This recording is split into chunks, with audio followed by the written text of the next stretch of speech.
It's a very thick coffee, not to chew it. Oh, it's very intense coffee. I've been writing about Spanish lattes, which are espresso, condensed milk, and foamed milk. And I made a version of them for us yesterday, and it was very good. And now, because it's been a long week, and we're at the end of the week and we're recording, that's what we're drinking today. That's what we're going to have. So if we end up talking very quickly, now you know why.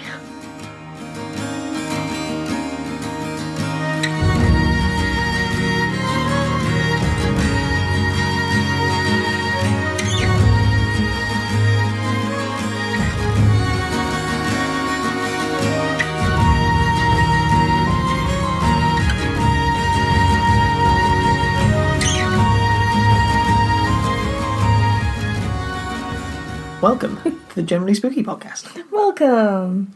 This is episode 5. Yep. Episode 5, baby. And we are recording ahead of time, as we've said. So it's a snowy April day here. We're a week out from launch. So hopefully you'll be listening soon. Less than a week. The podcast launches in less than a week. We're excited and we're scared. We hope people are listening and that you guys like it. I'm terrified. I had a freak out yesterday. You did. Because I realised it was a week. And we're not even nearly where I hoped we would be. Yeah. It'll be fine. I hope so. It'll be fine. But if you have been listening and enjoying, please leave us a review wherever you can review it on your podcast player. It really helps. Yeah. You don't even know. Like, I didn't even know. But it really helps. It does. So, like, if you're sitting there and you like it, don't keep it to yourself. Yeah. Tell us. Tell us. Tell your friends. Tell people. Tell your nan. Tell the people. The people have to know. The people do need to know. And again, I have quite a blocked nose, so I apologise if I sound quite nasally. You've had a blocked nose like all week. I think it's been a week of a severely blocked nose. Yeah, I think I had it in the last episode too, because I made the same disclaimer. Allergies, man. We're into spring. But it's snowing. What's that about? You've got the worst of everything. You're cold. You have a really blocked nose. You can't go outside. It's bullshit. Yeah, it sounds like bullshit. We'll get by though. We'll hang in there. Okay, well, today I want to put out a disclaimer from the very beginning, because today's story is a lot gorier and, in my mind, a lot scarier than the other stories we've told so far. That's exciting. So if gore isn't your thing, if you're easily startled, like a little deer, you know, it happens. This isn't the episode for you. And I'm not going to be offended if this isn't for you. Look after yourself. Just miss this episode. We'll see you next week. You can pass. That's okay. Totally fine. I'm not going to judge you. It's scary. This is the spook. This is the spook we all signed up for. Mm-hmm. I'm ready. Well, it's a little bit of a callback to our very first episode. Ooh. Which is exciting. A little bit of nostalgia now that we're halfway through. Nice callback. In our first episode, we talked about the fairy coffins that were discovered in Edinburgh. Do you remember? I do remember. If you haven't listened to the episode and don't want any spoilers, stop here and go listen to it. Yeah. Or just skip ahead like a minute or two from here. If you don't want it spoiled. But you should really go listen to the episode. It's our first one. It's cute. We tried, okay? In the episode, we talked about some theories about what the coffins were and why they were put there. And one of the theories that I brought up then was how it was extremely coincidental that there were 17 of these little coffins and that the infamous Burke and Hare had killed 17 people in Edinburgh.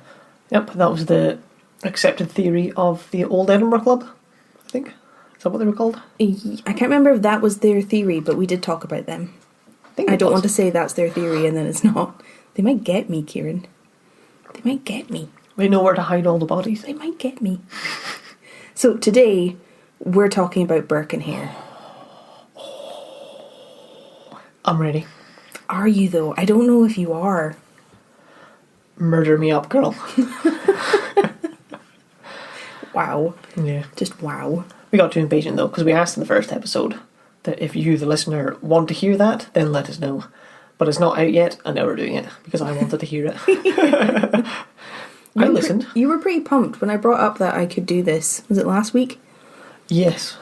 Exciting. You were pretty excited. Yeah. I think it's going to be fun. You Burke.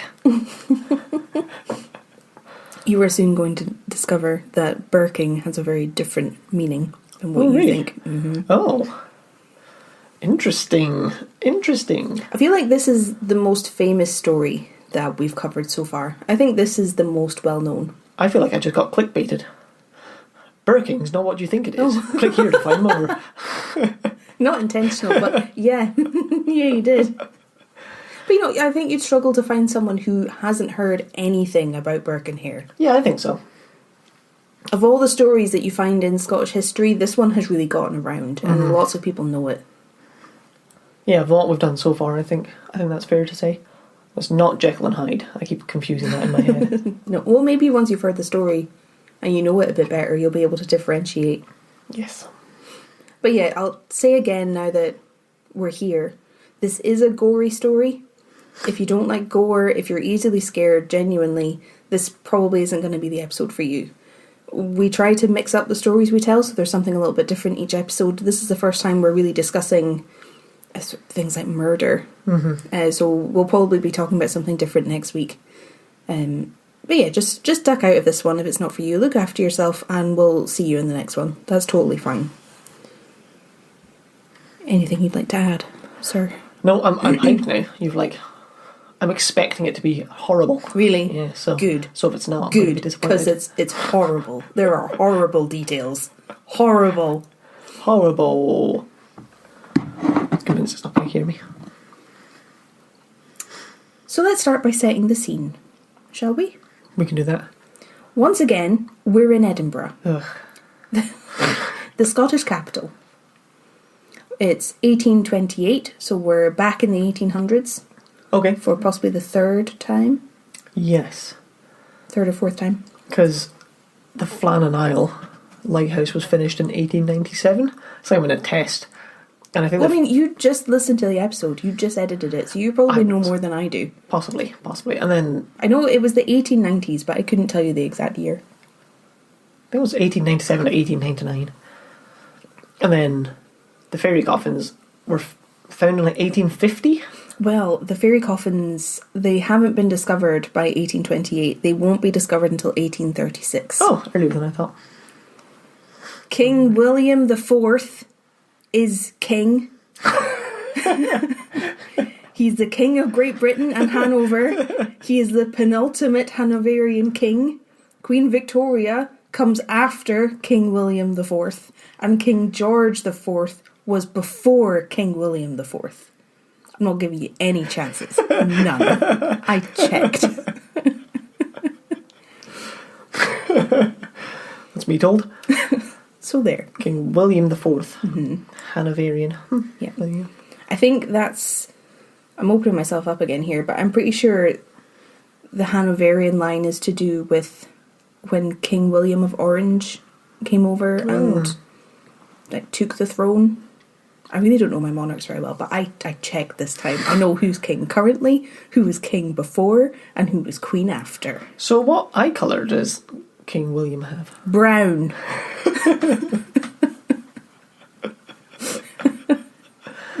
What's his inseam length? Why do you want to know his inseam? You creep. Just seemed more out there than his outseam. His outseam. Once again, we're at a time in history when medicine is advancing really, really quickly. Discoveries are being made all the time, and the profession as they knew it then was changing really quickly. And a lot of it was happening in Edinburgh. It was a hub for medical science. There was a city in the Netherlands that I can't remember the name of, and somewhere in Spain, or Italy, they were considered the three hubs of medical science. Modern medicine. Mm-hmm. As they know it back then. Yes, so a lot of it was happening in Edinburgh. Alexander Monro was the first to provide detailed studies of the musculoskeletal system. So he was a big part of developing how we understand how our bones, our muscles, our ligaments, our tendons, how they all work and how they work together. Did he make the song? I don't think he made the song. Your hip bone's connected to your leg bone. Was that him? Is that how we know? John Bell is considered as being one of the founders of surgery as we know it, concerning the vascular system. So your heart, your circulations, your vein, your circulation, your veins, all that good stuff. He developed a lot of the knowledge in that area, and he was also based in Edinburgh. Sir James Young Simpson developed and started using chloroform as anaesthesia for the first time in 1857. Oh God, I mean there was no anaesthesia before that. Yeah, can't imagine operations were much fun. Ooh. I think they might have used other forms of anaesthesia, but he started using chloroform. Oh God. And found it was effective. But yeah, not a good time to need your leg chopped off or anything like that. No. I do remember, it might be in Master and Commander. It really freaked me out because I saw it when I was quite young. Because there's someone gets their leg blown off by a cannon, and so they have like, oh, we have to amputate it. And they just gave him a big bit of leather to bite down on. They basically just saw bits of you off. Yeah. And really. Just had at you. Oh. But you know, if it's that or death. That's true. You know. Better than gangrene, probably. Still horrible, but, you know, when the choice is that or death. Oh. I should also say just now that Dr. Joseph Lister had the amazing idea to use antiseptic during surgery at this time. That wasn't done before. So, you know, we're at a time in history where you're just starting to get anaesthesia and just starting to have clean operating tables. Oh. That's fun. Well, yeah, because you didn't have to wash your hands until, like, sometime in the 1900s, doctors started washing their hands. I think it was like the early 1900s. It was, and even then, it was kind of new science. Some people didn't subscribe to it for a long time. Yeah. It took a while to convince people that it was something you had to do. Oh. I can't even imagine. Put your cigarette down, carry on with your operation. My stepdad had a dentist who used to do that. Oh. He was a smoker. He would, like, have a cigarette in between appointments and he wouldn't wash his hands. And then he would do dentistry. Oh my God. He remembers that as a kid. Right? But, you know, it's easy to take these things for granted now. Yeah, absolutely. But someone had to come up with the idea and the concept of cleanliness and anaesthesia and understanding how the body worked. And that's what these men were doing. And I say men because only men could study medicine. It was actually only men who could go to university at all until 1869, when the Edinburgh Seven began studying at the University of Edinburgh to become doctors. And they were the first female undergraduate students across the whole of the UK. And we can talk about this another time. It's a different story. They had an awful time. Just sucks. Awful. Horrendous. But for now, medicine is advancing and there are lots of doctors and professors and lecturers who are at the front of all of this and think that they're amazing. Unfortunately, there is one rather important, necessary tool required for the teaching and learning of anatomy. Can you guess what that might be? Is it a cadaver? Yes, bodies. They needed bodies. In order to study anatomy, people had to see it. And the only way they could see it was if it was cut open and presented to them. They had to know how it worked. They had to know what they were dealing with. So the people who were teaching medical students needed bodies that they could dissect in surgical theatres. And we have a different idea in our heads of what an operating theatre is today, but back then it was pretty much an actual theatre. I've seen pictures of them and things. So bodies were dissected in front of all these students and they were taught about the human body and how to work on it. And at this time, the bodies that they needed for the study were in pretty short supply. And there were a few reasons for this, which I've looked into. The current law, as of 1828, because it changed a lot as medicine progressed over the past 100 years, the law changed several times as to what was allowed in terms of studying dead bodies. But in 1828, there were only a few groups of bodies that a medical lecturer could legally use for a dissection. They were allowed to use the bodies of people who had died in prison. Oh. So they were fair game. They were allowed to use the bodies of people who had committed suicide, because suicide was viewed as an ungodly sin. I was wondering if it would be all the sinners' bodies they'd be allowed to use. Well, yeah, that's two of them. But the last one was they were allowed to use the bodies of foundlings and orphans. Oh. So that's nice, isn't it? What's a foundling? Foundling, like, I think it's if a child is, like, abandoned. An infant that has been abandoned by its parents and is discovered and cared for by others. Oh. So, not the same as an orphan, because a foundling could have parents, but they've abandoned their child. Got you. Yep. Basically. Yep. So yeah, they were totally fine, totally allowed. Ugh. You think this is bad? It's only getting worse from here. I was wondering, I'm listening to Neil Gaiman's Norse mythology, and talking about hell, who guards the underworld, and all the people who go to hell, and included women who died in childbirth. That was one of the groups that weren't deemed worthy enough to go to Valhalla. So I was wondering if that was going to be on your list there. Well, wasn't it only people who died in battle who could go to Valhalla? Yes. It was like warriors' heaven. Yeah. Or heaven was for warriors. Yeah, because it was the people who died of old age, suicide, women who died in childbirth. So like I said, the law had changed quite a lot in the run-up to 1828 when our story starts. Back in 1752. In 1752, a law was introduced that is actually called the Murder Act. I'm not even kidding. And they basically introduced this to try and make criminals more afraid of committing murder. Which always works, eventually. I know. There was a rise in murder cases at the time, and people or lawmakers were trying to find ways to discourage people from murdering people. So the law said that after you were caught and charged for murder, the mandatory sentence for that was already death. Mm-hmm. There was like 200 different offences in England at this time that you had to be killed for. Wow. It had to be. There was no other sentence. If you were found guilty of this, you had to be executed. Oh. So you had to be executed if you murdered someone. But this law said that after being executed, you would either be dissected or gibbeted. And gibbeted meant being hung 30 feet in the air from a set of chains in some kind of public forum, and you were just left there to rot. Oh. It sounds medieval, but this was 1752, and this was legal until 1832. It's not that long ago. Not that long ago. Not long enough ago. The law also said that you wouldn't get a burial if you were charged with being, or convicted of being a murderer. And your execution had to take place 2 days after you were sentenced. So nowadays, when you look at the US and things, there's some death row prisoners that are there for years. Mm-hmm. But this law said you had to be executed 2 days later. Jeez. Unless it was a Sunday. Then apparently it's wrong.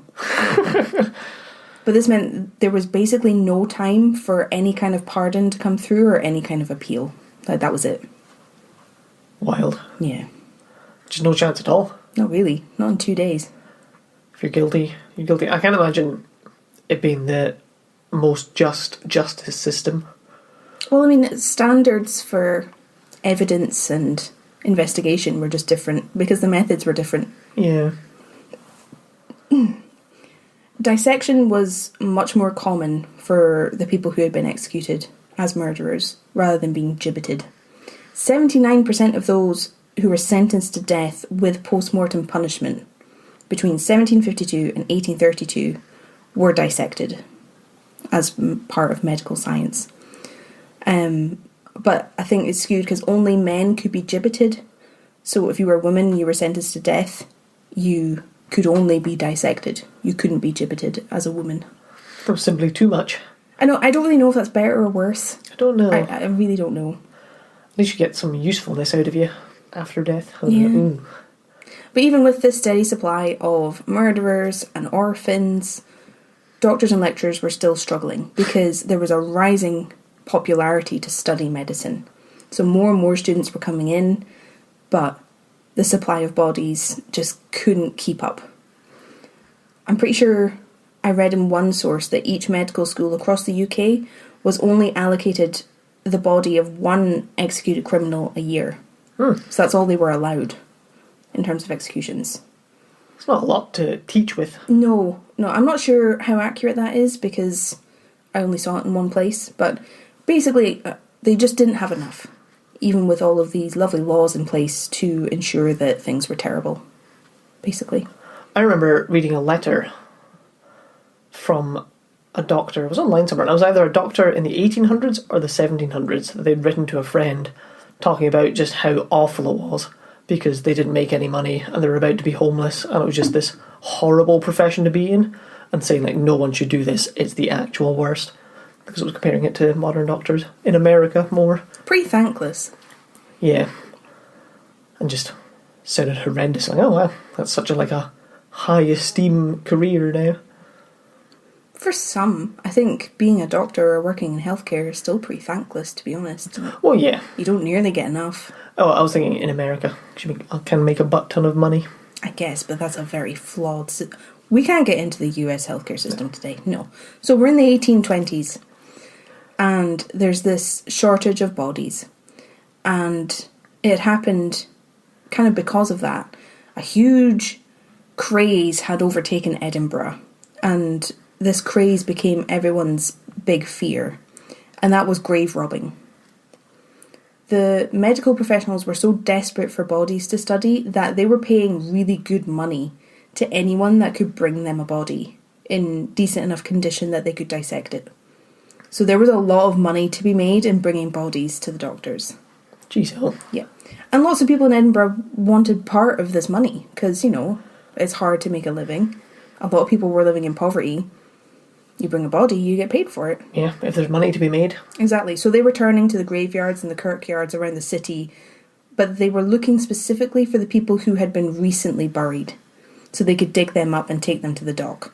And they had to be recently buried because if they were too decomposed, they were worthless.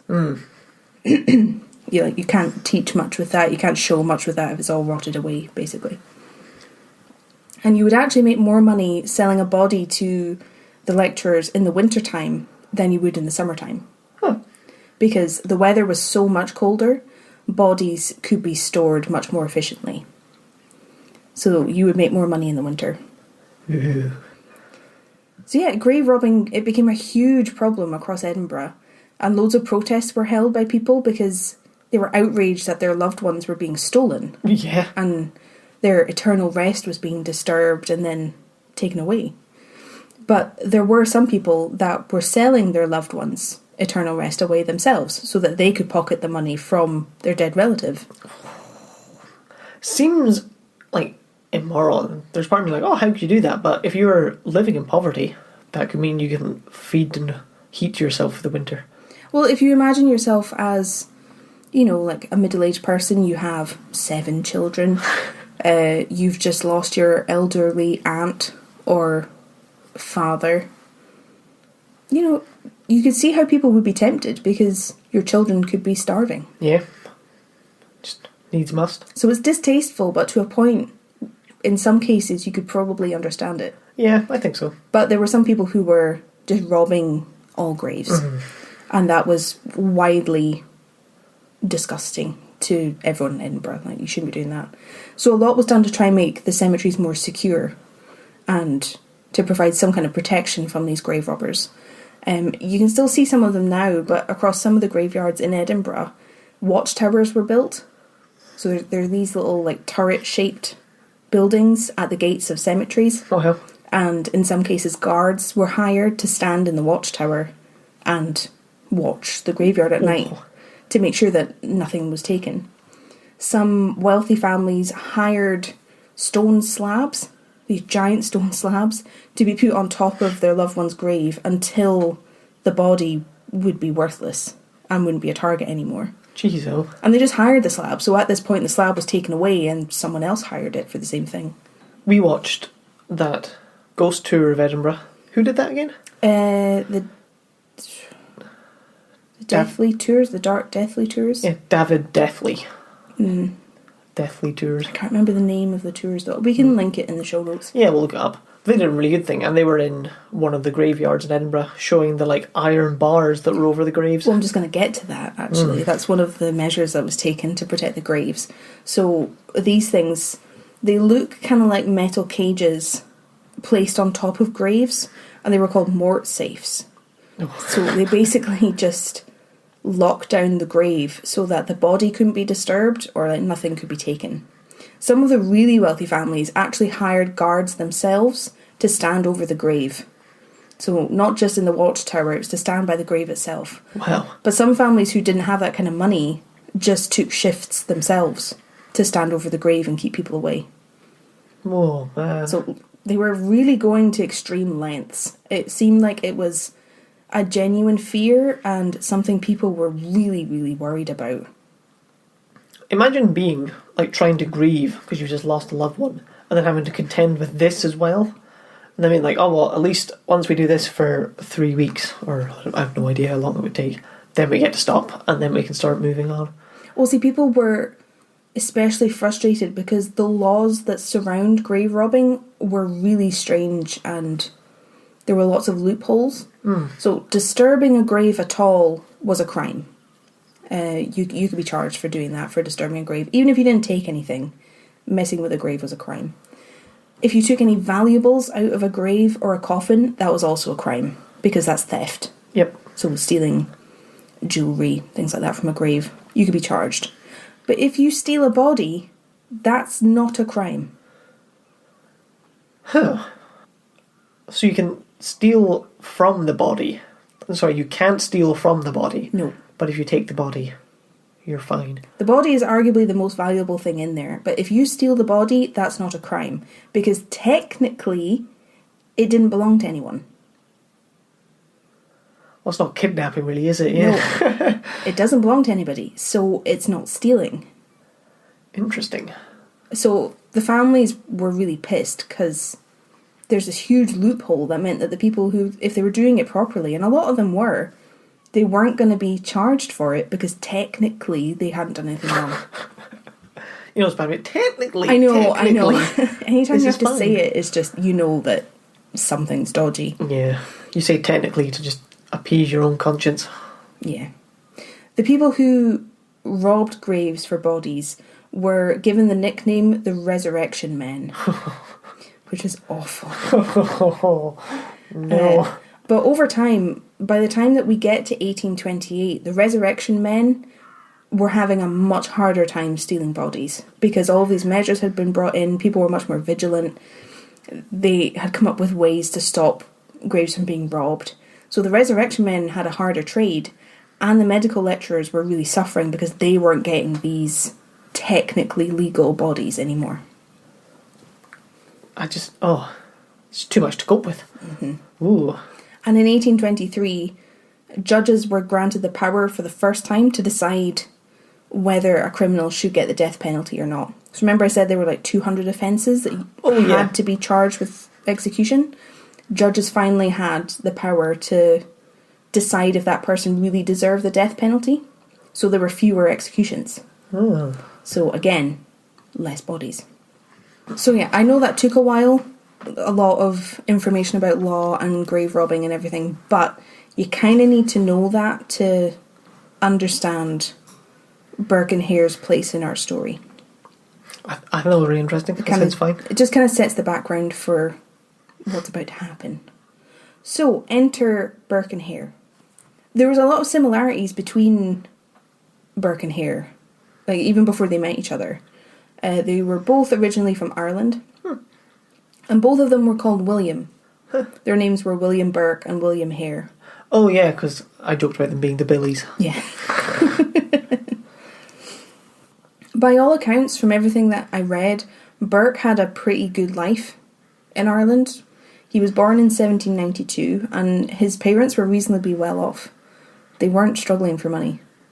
And he had joined the British Army with his brother Constantine, and had served in the British Army. He came home.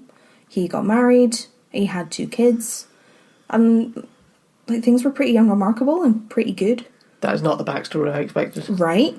But then he got into a barney with his father-in-law. There was some kind of dispute over land, and instead of working it out, Burke left the country. In 1818, he moved to Scotland. And Nope. Yet he left his entire family. He left his wife, he left his kids, and he would never see them again. That's a hell of a dispute. Mm-hmm. All I could find was that it was a dispute over ownership of land. There was no specifics. Wow. But he left. Huh, that's odd, to say the least. So he got a job working on the Union Canal, which is a canal further down south in Scotland that has the Falkirk Wheel as a part of it. Oh, yeah. He was working on that canal.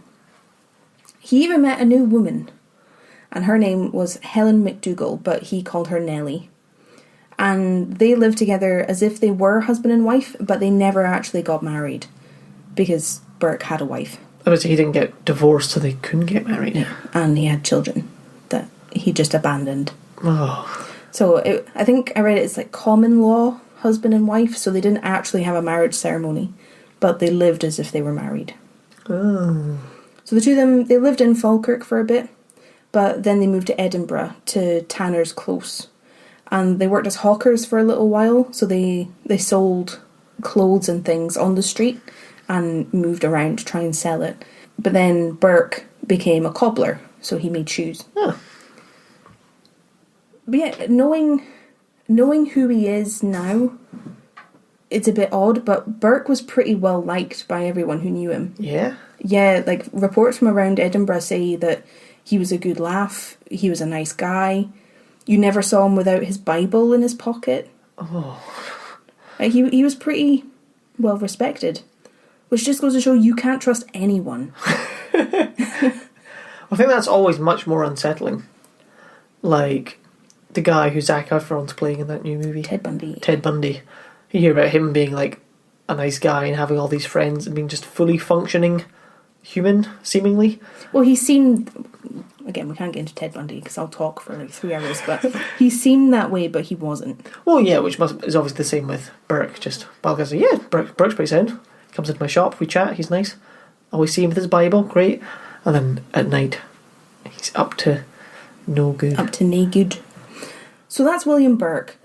Hare, again, it's a similar story. He was originally from Ireland, but nobody was ever sure how old he actually was. Reports say he was born somewhere between 1792 and 1804. Okay. So he was either the same age as Burke or a bit younger. And he also worked on the Union Canal for about 7 years. The same place that Burke worked. So there's a chance that they would have met each other while they were working there. And then he also moved to Edinburgh. But he stayed at a lodging house, which lodging houses at that time, they were kind of... They weren't hotels. They weren't always particularly nice places to live. It's basically somewhere to stay if you couldn't afford somewhere for yourself. Kind of a more permanent hostel. Kind of, yeah.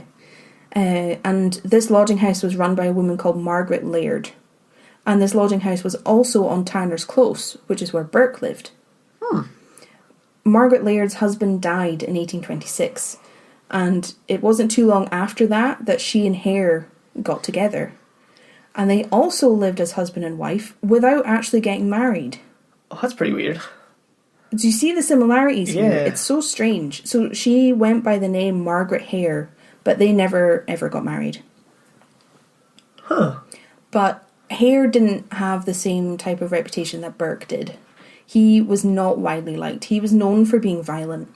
And he apparently had lots of marks and scars on his face from where he'd gotten into fights in the past.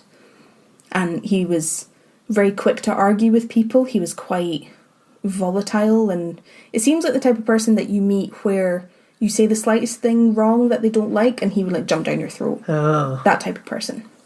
An arsehole. Yes. Which I feel comfortable saying about people like Burke and Hare. That's fine. Yep. A man called Brian Bailey wrote a book about Burke and Hare. And in it, he called Hare amoral.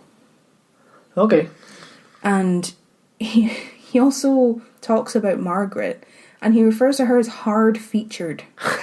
And I don't really know what that has to do with anything. Like, by all accounts, she was not a nice person. Fair game. But I always find it interesting where you get the comparisons between how men and women are described and things like this. Yeah. What on earth does it have to do with anything that she was hard-featured? Hard-featured. That's weird. So it's got nothing to do with anything, but I read it and was just like, what? Why is this here? Just be like Stephen King, hard-featured, then just start describing her breast. I'm like, why are you doing that? Don't get me started on Stephen King. So it's 1827, and Burke and Hare are kind of on each other's periphery. Like, they've had a very similar life journey. They're living very close together. So it's kind of inevitable that they're going to meet and they're going to have a lot in common. Yeah. And Burke and Nellie meet Hare when they're all working on the harvest that year out in Midlothian, so outside the city. They meet for the first time. And they become friends really, really quickly. You would, having that much in common. Once the harvest is finished, once they've finished working, the three of them all come back to Edinburgh, and Burke and Nellie actually move in with Hare and Margaret in their lodging house. Ooh. So, like, they're living sort of together as friends, but it's also a lodging house, so like they have a room. Mm-hmm. Which, you know, it's great, but when you know what happens later, this seems like a ticking time bomb. Yeah. Lodging house, not a lot of money. Like, you see the disaster coming. Oh. On the whole, Hare and Margaret's lodging house was pretty successful, but like I said, like, lodging houses weren't always the nicest places, so the people who were staying there usually weren't in the best situation, or they weren't very well off. Like, nobody who was staying there was loaded in any way. It was basically just a roof over their head. And where are we? Yeah, there's lots of conflicting reports, but most of the timelines that I saw agree that Burke and Hare started their grisly journey together in 1827 in November. Okay. What's the last date we had for reference? I mentioned 1828. So most of the murders happen in 1828. We're right at the end of 1827. Got you. Ooh. Does that make sense? That does make sense. So Hare and Margaret were playing host to a lodger whose name was Donald, and I couldn't find a surname anywhere. That's a recurring thing, by the way. A lot of the people in this story don't have names, or are referred to by 3 different names across different documents and stuff. It's difficult to keep track. I've tried my best to keep the name just consistent. I've just kind of gone with one and stuck with that name. Okay. But I'm aware that sometimes they're called other things. That's fine. But yeah, Donald was a pensioner. He was living on his army pension, and he was staying in the lodging house. So they had a range of people living there. Some people would stay a few nights while they were in the city. Some people might stay for months or years, depending on what their situation was. So it could be a temporary stay, it could be somewhere that you're effectively renting to live. And he'd been there for a while. Donald owed Hare and Margaret £4 of back rent, which is equivalent to about £440. So he was in debt. Yep. And he was waiting for his pension to come through. He got his pension quarterly, so it wasn't the weekly system that we're kind of familiar with in the UK now. He got it 4 times a year. And he was waiting for this quarterly pension to give Hare the back rent. But Donald wasn't very well. He was suffering from a condition called edema, which basically means that he was experiencing a lot of fluid building up in his body. Ooh. It's really nasty. I had to look into it so I could understand it. It's not nice. You generally get like really swollen feet or really swollen ankles. And if it starts affecting your lungs or your brain, it can be fatal. Oh, God. Which seems to be what happened to Donald. He died at the lodging house. Poor Donald died. Yeah, poor Donald. Now you can imagine what it must be like to be the owners of a lodging house and coming across a guest in that kind of condition. They're dead.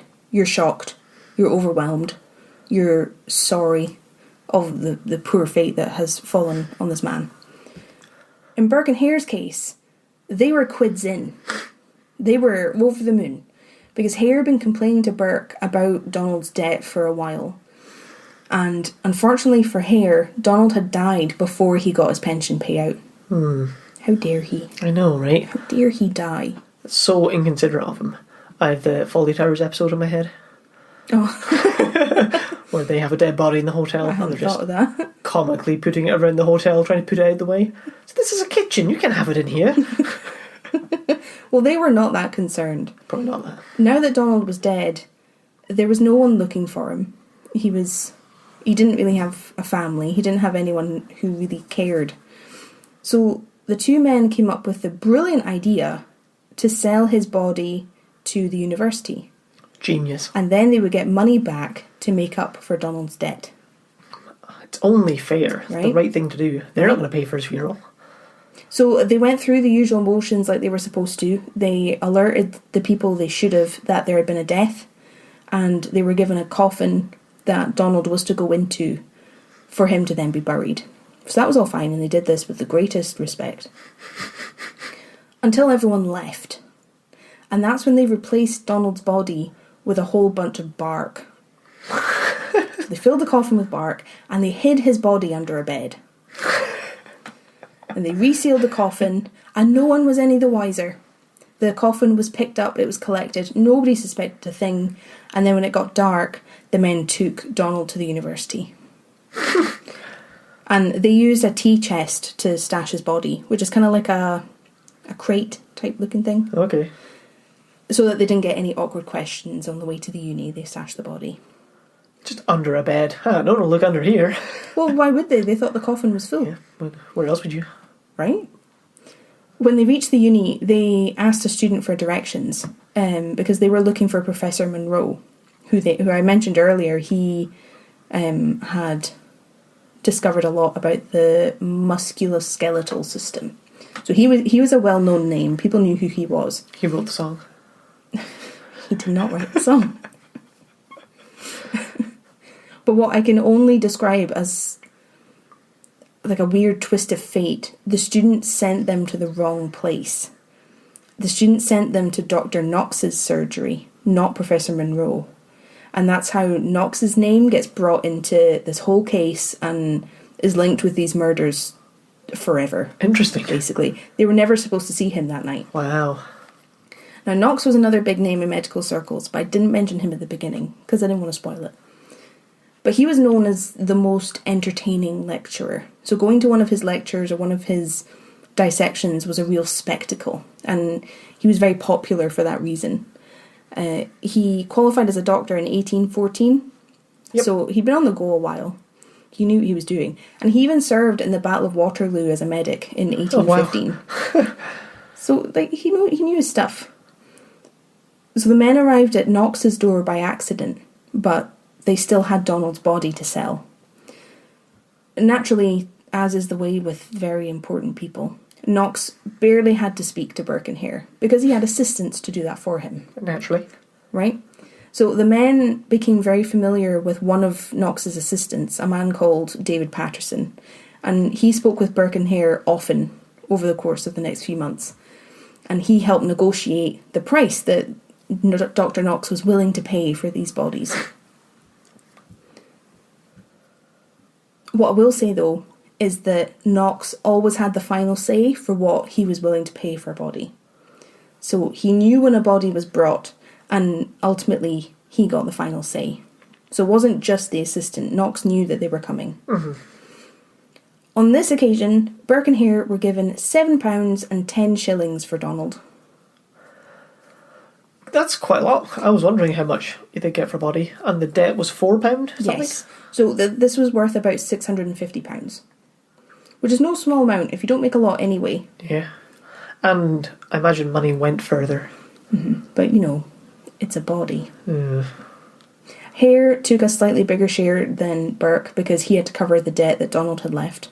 So it made sense, it was fair. But both of the men left the university that night having made a good amount of money for very little work. They didn't really have to do anything, and they were given this money. Yeah. More than he ever would have made selling shoes. Mm-hmm. So this is a bit of a spoiler. But later, Burke would give a full confession of everything that he and Hare had done. And he talks about this night in his confession. And he says that David Patterson, the assistant, told them, quote, they would be happy to see them again when they had another to dispose of, unquote. Oh, that's a really weird way to put it. So, it wasn't explicitly said, but there was kind of an understanding, kind of a, well, if you have another one, come here first. Yeah. You know, if you happen to find another one, you come here. Ooh. You know? But they never actually said anything. No.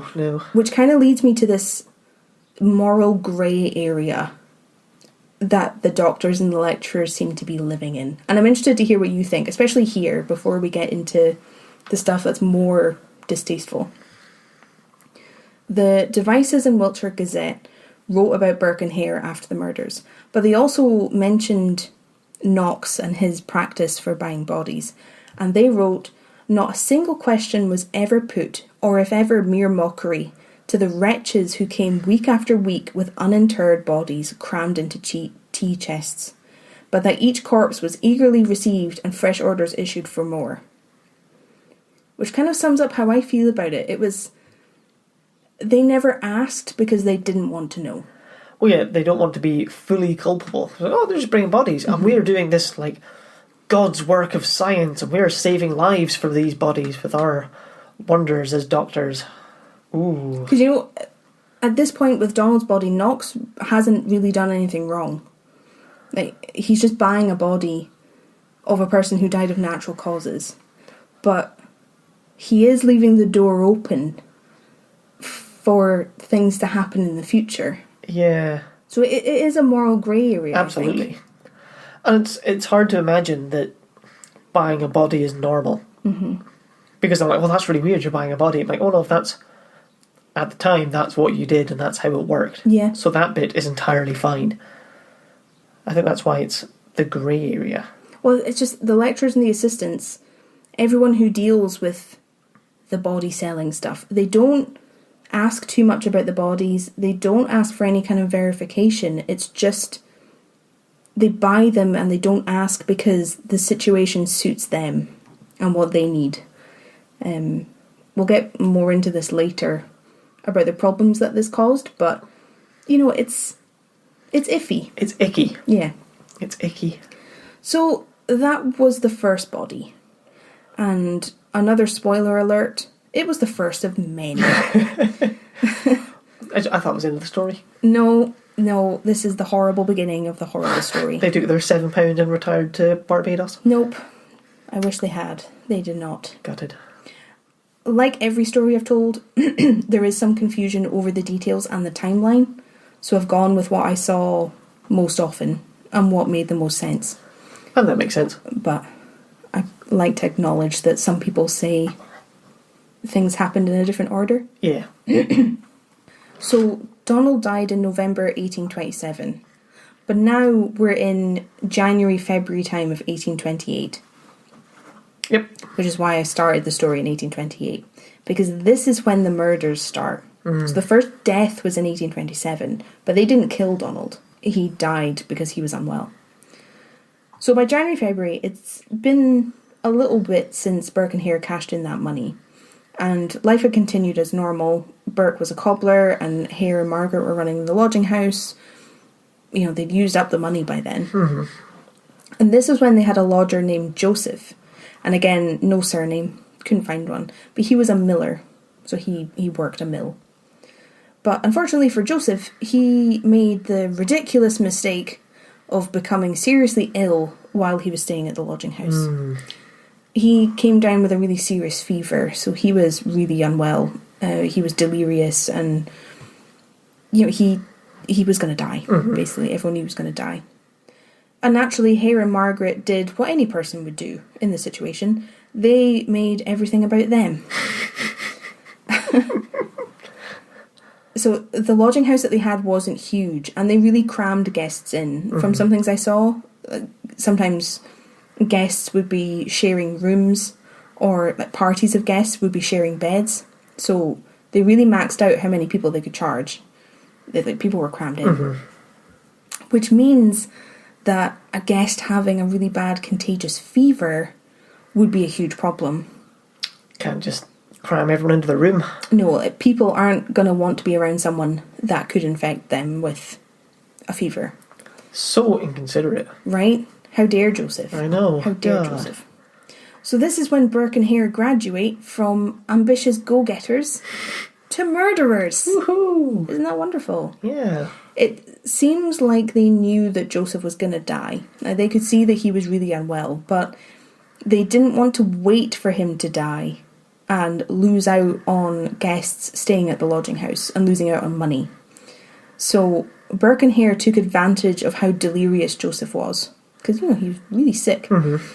And they plied him with whiskey and got him very, very drunk. So that he can't see straight, like that kind of drunk. When Joseph was drunk, Hare put a pillow over his face.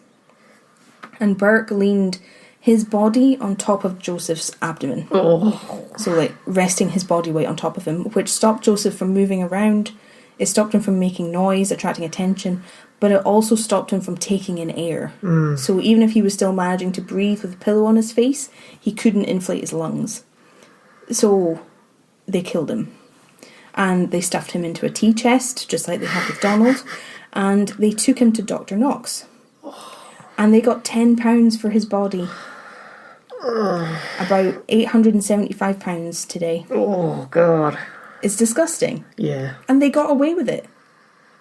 They got away with it because forensic science and the way that we examine bodies today was not the same back then. Yeah. So their method of suffocation was basically undetectable. Nobody could really prove that they had done it. We talk about it later. But basically, a doctor could guess that the person had been suffocated, but they couldn't prove it. So no one could prove that it was them.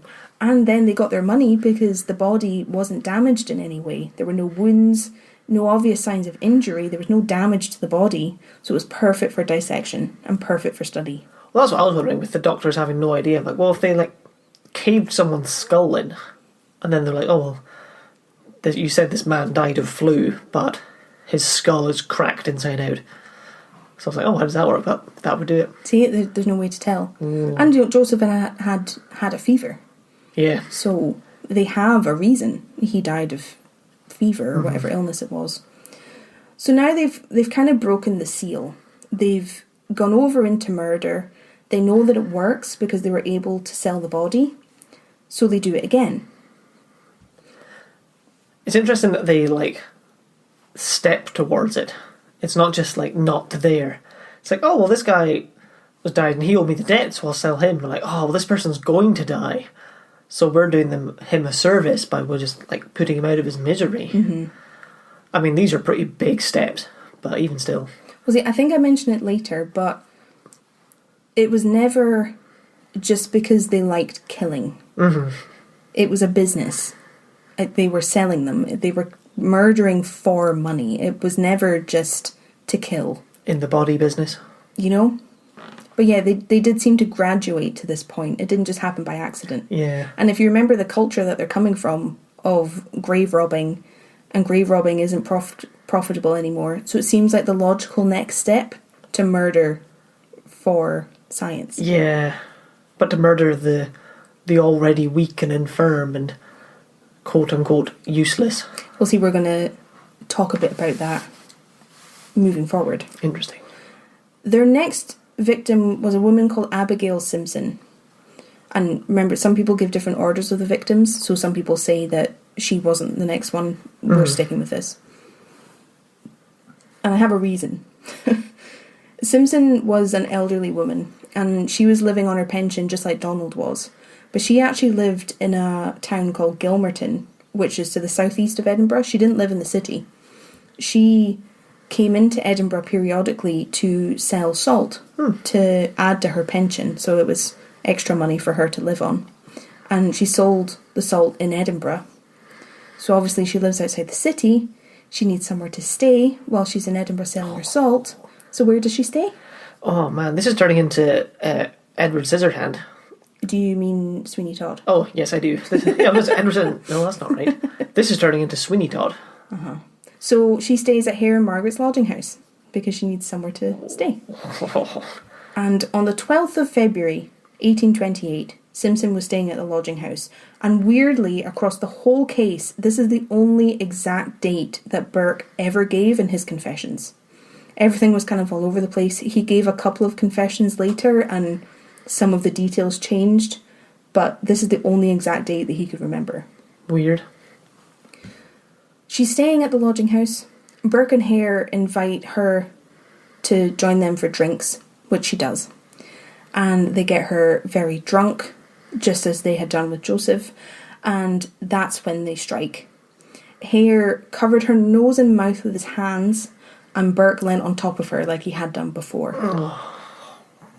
Now, I'm not really sure how people know that Hare put his hands over her face while Joseph was killed with a pillow.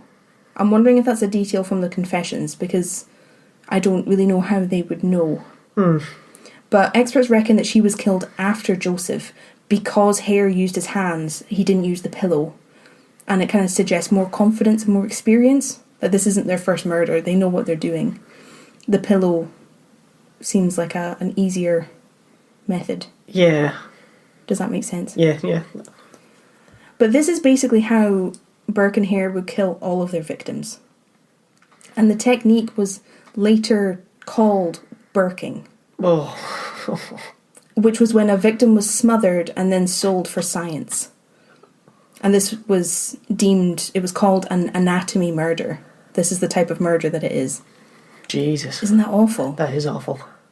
So Simpson was stuffed into a tea chest and brought on the now familiar route to Knox's surgery. This is the third time they've done this. And once again, Knox paid them £10 for the body. And Burke said in his confession later that, quote, Dr. Knox approved of it being so fresh, but he did not ask any questions. Well, see, that's the moral grey area is getting less grey the more these same two people appear regularly across not a very long time span. Oh, we got another body. Great. It's really fresh. Yeah. You'd think it would raise some red flags, but it doesn't. But that's why I don't believe that Knox just thought they were innocently bringing in bodies. No way. No chance. No way. Even when it's part of the course, being brought bodies, something would tell you that this isn't right. Yeah. Oh, no. So after Abigail Simpson, it was an unnamed Englishman from Cheshire. And I think this was also in February of 1828. And he was a travelling salesman staying at the lodging house, and he was selling matches and tinder in Edinburgh. And his bad luck was very similar to Joseph. He came down with jaundice while he was staying with Hare and Margaret, which basically means that you have some serious issues with your liver. It can be a really serious condition if you don't get medical help.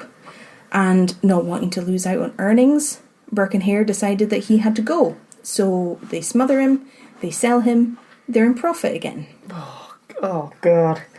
And they seem to have the operation down to an art by this time. Like, they know what they're doing, and they know it works. Oh. I told you it was going to get worse. Yeah, you imagine them just some guy in that room is really sick, and then they just look at each other and then just nod. And then one of them goes to get the whiskey. Well, it's interesting that you say that, because I want to bring up at this point that Burke and Hare's wives also lived in the lodging house. Oh yeah, you said that. Right, they were there. They're not legally married, but they're wives. And you could argue that they were oblivious to everything because Burke and Hare were murdering these people. Could have been. It could be played off as just unfortunate accidents, because Abigail Simpson was elderly and these people were sick, yada yada. But whenever the men took money home, they always gave Margaret Hare £1, which was supposed to go to the running of the lodging house. So she knew that this extra cash was coming in. So there's a monetary incentive, financial incentive.